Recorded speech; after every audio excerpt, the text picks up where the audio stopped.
Let's move to retirement risk number two, sequence of returns risk. This is one of the most dangerous retirement risks because most people have never heard of it. In fact, many highly educated professionals, executives, engineers, and managers have never had anyone explain it to them, yet it can have a dramatic impact on retirement success. To understand sequence risk, we first need to understand that there are two very different phases of investing. The first phase is accumulation.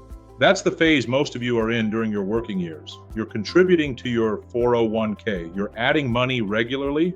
The market goes up, the market goes down, but you're continuing to invest. In many cases, market declines can actually help you because you're buying shares at lower prices. The second phase is distribution. This is retirement. Now you're no longer putting money in, you're taking money out, and that changes everything. Let me give you a simple example. Let's imagine two manufacturing professionals retire with exactly $1 million. They both withdraw the same amount of income. They both earn the exact same average return over 20 years. Most people assume they should end up with similar outcomes, but they often don't. Let's say the first retiree experiences a major market decline during the first 2 or 3 years of retirement. Now they're withdrawing income from an account that's already declining. Every withdrawal locks in a portion of those losses. The portfolio has less money available to participate in the eventual recovery. Now let's look at the second retiree. They experience that same market decline 10 years later. By that point, their portfolio may have already experienced years of growth. The damage is often significantly less severe. What's interesting is that both retirees experienced the same average return. The difference was timing. That sequence of returns risk, it's not necessarily the return itself, it's the order in which those returns occur. And this is where many retirement plans fall apart. People spend decades focused on growth, then they enter retirement using the exact same strategy they used during accumulation. The problem is that retirement requires a different mindset. The goal is no longer maximum growth, the goal is reliable income.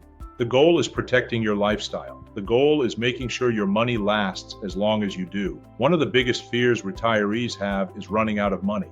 And thanks to advances in healthcare, people are living longer than ever before. Living longer is a blessing, but it also creates a planning challenge. A retirement that lasts 30 years needs a different strategy than one that lasts 10 years. That's why I often tell clients that retirement planning isn't just about investments. It's about managing risk. When I was flying helicopters in the Army, we planned for the unexpected. We planned for equipment failures, weather changes, unexpected obstacles. The same principle applies here. We can't control the market, but we can control how we prepare for market volatility. We can build flexibility. We can create income strategies. We can structure assets in ways that help reduce pressure on the portfolio during difficult periods, because the goal isn't to predict the next market decline. The goal is to make sure it doesn't derail your retirement if it happens. I've seen people work 30 or 40 years building substantial retirement assets. The last thing they want is to discover that poor distribution planning created risks they never knew existed. That's why sequence of returns risk deserves serious attention.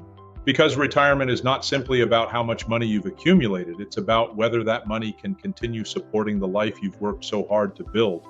And that's why sequence of returns risk is retirement risk number two. I have clients with millions of dollars in their 401k or stock portfolio, and their advisors have never said anything about sequence of returns risks or many of the others. Why do you think this is? Remember, education changes outcomes, strategy changes futures. Remember, it is all about education, and everyone needs to know how they can benefit. Give me your thoughts. I look forward to hearing from you.